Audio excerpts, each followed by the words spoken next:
it's the spiritual dynamic of someone who is supposedly ordered and secure and has all their life together, who moves towards someone who is disordered and insecure and doesn't have their life together, but gets reordered and transformed at the end.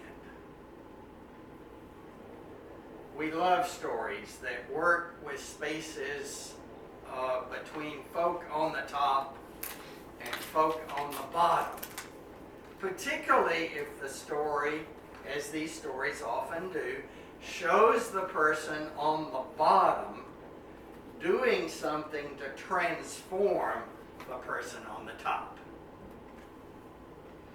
Jesus told a lot of parables about poor little servants who turn out by the end of the story to be smarter than the people who thought they were the servants' masters. Recently, in the lectionary of liturgical churches, there was a story like this, and I want to talk about it today. In the scripture, it's recorded in 2 Kings chapter 5. You want to go home and read that someday. It's about the Syrian general Naaman, who had the disease of leprosy. In the story, Naaman is told by a captive servant girl from Israel that if he would journey to Israel and see the prophet Elisha, maybe he could get healed of his disease. Jesus also loved the story of Naaman. In fact, he used the story as an illustration in his first sermon in his hometown of Nazareth. Jesus, in the sermon, was trying to explain the freedom of God to be anywhere and to heal anyone who is open to healing, not necessarily just the faithful, responsible to the law people of Israel. After Jesus reminds them of this story from the Hebrew Scripture, his hometown folk rise up and try to throw him over the highest hill outside the town. So much for hometown boys who come back and try to tell the elders how God is going to behave. Naaman is a powerful Syrian general, a big man, a mighty king. But Naaman has a problem, a very big problem. He had a dreaded, incurable disease. The story then moves to the little servant girl who had been carried off from Israel after a Syrian victory. She tells Naaman that he ought to go see Elisha, a prophet in Israel, who might be able to help him. Why would powerful Naaman listen to this little servant girl's advice? Naaman is obviously desperate. So eventually he heads out of big, powerful Syria for little captive, out of the way Israel. Naaman arrives at Elisha's little hermitage, probably expecting to find some wise sage, some exotic guru who had some secret incantation to pronounce over him that would give him some relief. Well, Elisha doesn't even come out to greet the great man who has journeyed so far. Instead, he sends another servant out with a prescription. Go and wash 7 times in the Jordan River. Naaman is insulted, okay? I've come all this way, you don't even examine me, and then you tell me to go wash 7 times in the muddy little Jordan River? which, by the way, is nothing compared to all the great rivers in Syria. Mighty Naaman is a general with a big ego. So he heads home in a huff. Once again, the immigrant servant girl dares to tell truth to power. Reminds you of our political situation. If that Jewish prophet, she says, had asked you to do something great and demanding, wouldn't you have done it? Okay, says Naaman. We don't know how long it took him to relent, but eventually he does. He submits his ego to the indignity of slithering down into the Jordan mud hole and washes. And when he clambers back up the bank, the scripture says that his skin were, quote, like that of a little child. Now I ask, where are you in this story? Where are we as a people in this story? Most of us are Americans, huh? Members of a powerful, secure, self-sufficient empire. We've achieved a degree of control over our world that most of the world's people only dream about. We might not be generals, but we're members of a great imperial power, seduced by the illusion that we know which way the world should be going. So what's the truth principle here? What's the spiritual lesson of the story about powerful Naaman journeying to a pitiful little place to get the medical care that he couldn't get at home? We know stories about people like this. I have a friend who was a powerful, successful business person who had everything, but he was an alcoholic. For years, he was able to hide it, to cover it up.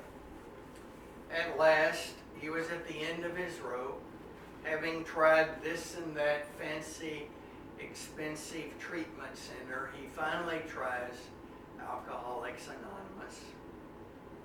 He walked into a church fellowship hall on a Wednesday night. The room was filled with rancid smoke. A group of forlorn, poorly dressed folk sat around in a circle. The person who spoke to him was a guy in an old torn t-shirt, and his first words were, "How long have you been a drunk?"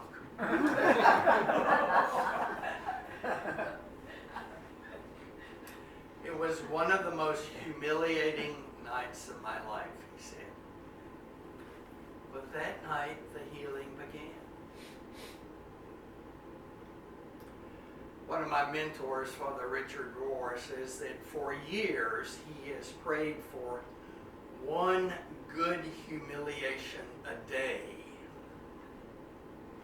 to challenge his ego, to challenge his illusion of superiority.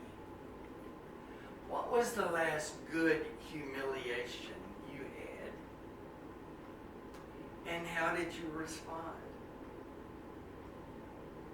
It might have been in the form of not getting your way, or having someone disagree with you when you knew you were right.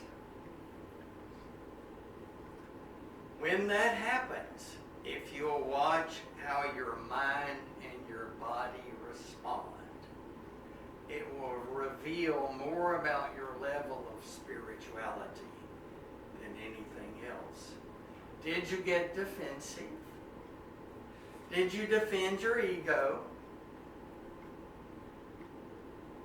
The poet David Wyatt writes, "To run from vulnerability is to run from the essence of our nature.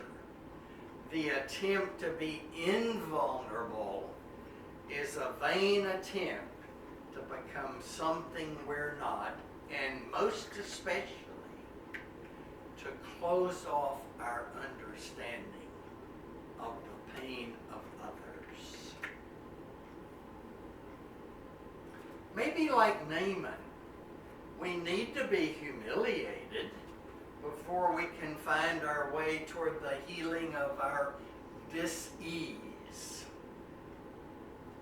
Maybe we've got to, if not hit bottom, at least be on our way down off of our high self-sufficient perch, down toward honest admission of our dependence on others. My daughter, who worked at Phoebe Emergency Room for many years, used to tell me about big, powerful people who were so self-sufficient, who were reduced to complete dependence on a bunch of strangers with less education, less income, less prestige. We've all been there, huh? And if Jesus is right, it's good to find ourselves letting go of our tight grip on ourselves and our egocentric nature. That's where we can finally find ourselves caught in a web of dependence and need to reach out to some sort of healing that we could not get from ourselves, by ourselves. Our healing comes not from digging down deep within and pulling ourselves up into a more superior place, but by reaching out and allowing ourselves to be lifted up by another. The genius of Jesus' teaching is that he reveals that God uses tragedy, suffering, pain, betrayal, and death itself, not to wound us, but to bring us to a larger identity. Writer Anne Lamott, who wrote the book Traveling Mercies, writes, I was raised by my parents to believe that you had a moral obligation to save the world. But there was a flip side to that credo. God forbid, she writes, that someone should ever think I needed help. But Anne discovered that she needed help in a lot of it. Beginning as a teenager, she gradually sank into complete dependency on drugs and alcohol. Her life became completely unglued. Although she had been raised in a family that practiced a kind of benign atheism, she found herself rather shocked to find herself drawn toward faith in God. She staggered into a church service one day, as she says, so hungover that I couldn't stand up for the songs. But this time I stayed for the sermon, which I just found so ridiculous, like someone trying to convince me of the existence of extraterrestrials. But the last song was so deep and so raw and pure that I could not escape. It was like the people were singing in between the notes, weeping and joyful at the same time. And I felt like their voices or something was rocking me in its bosom, holding me like a scared kid. And I opened up to the feeling, and it washed over me. washed over her like that muddy Jordan River. In a little, predominantly African-American church, this smart, educated, sick young woman was washed, healed, restored, and delivered from her trance of unworthiness. To many, surrender and letting go sounds like losing, but they're actually about accessing a deeper, broader sense of self, which is already whole, already content, already filled with abundant life. Surrendering and letting go is really about becoming who you already are.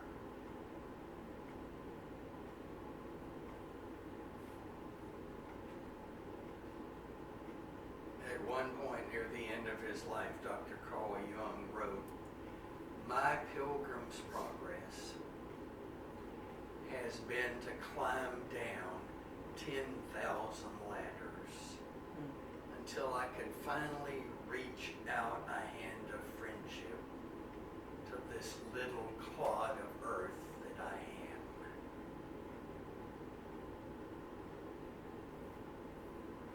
Jung, supposedly an unbeliever, knew that any authentic God experience takes a lot of humility and a lot of honesty.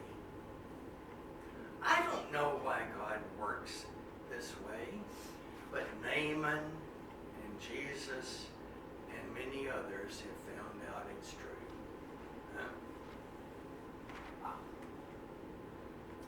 So if you're living out of the illusion that you're on top of the world, think you're so superior, but there is this little nagging sense of emptiness, this little habit, this little tendency, this little mess in your life, then expect your healing to come from some humiliation, some vulnerability, from some muddy little creek at the hands of some insignificant little nobody